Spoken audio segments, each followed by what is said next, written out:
Hi, my name is Zoe. I'm an eighth grader at Quail Middle School, and my product is Idol Designs. The problem I chose was discrimination and the lack of inclusivity in the fashion industry. Let's start with addressing racism. A good example of the real-life effects of racism is the doll test. The doll test was an experiment by Kenneth and Mamie Clark in which four dolls, identical except for skin color, were shown to a group of children to test their racial perceptions. A majority of children preferred the white doll and assigned positive characteristics to it, showing that prejudice and discrimination have an adverse effect on Black children and their self-esteem. It goes further in showing that representation of minorities is important in maintaining mental health. Let's address fat phobia. There's also a disparity of clothing for fat and plus-size people as well as plus-size models in the fashion industry. The lack of clothing in larger sizes leads to fat people being unable to represent themselves with what they wear.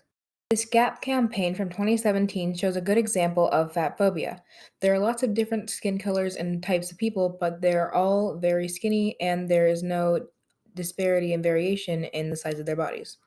As summarized by the quote, fat phobia and idealized bodies leads to an increase of body-related issues in women and men alike. Finally, let's address ableism. Despite 25% of people being disabled in the United States and 21% of the population in UK being disabled, only 0.02% of people with disabilities are represented in fashion marketing. As said by Stephanie Thomas, a disabled fashion designer, the industry is built on the idea of exclusivity and the people are often not sincere about inclusivity. Anyone who thinks it's not exclusive is fooling themselves. We don't teach disability whatsoever. We don't learn about it in school or other than a special program here or there or a television program. I really go out of my way to approach my work through the social model of disability. Meaning that the problem is not disability, it's the barriers created by ableism. That is the real problem. There's no quick fix to these issues. The solution is inclusivity, which is where Idol Designs comes in. Nonprofit, all-inclusive program with accommodations for every body size, shape, and type, as well as different types of models.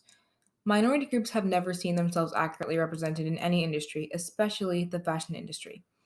Our job is to empower the people who are a part of these communities and give them an opportunity to express themselves through their clothing. Also, do our best to help minority communities by donating the profits from our clothes to organizations that benefit and advocate for them. For example, the Disability Rights Education and Defense Fund, the BIPOC Project, Easter Seals, Equality Now, and the Bail Project. We aspire to be the future of fashion and make a difference in everyday people's lives and in the world. Who's been a great help in my designs is Bridget Betty, a professor of fashion design at Houston Community College. The designs that we collaborated on, including zippers that go all the way down from the back of the dresses and the hoodies to make it easier to get in and out of, and the pants that close with Velcro instead of a zipper and a button to make it easier with people with limited range of movement.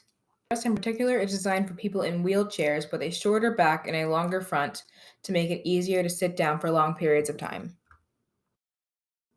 Other things I've created for Idle Designs is a website including an online store, a link tree with resources to learn more about what we fight for and donate to some of those organizations I mentioned before, and several social media platforms. Thank you so much for your attention, and I hope you enjoy my project.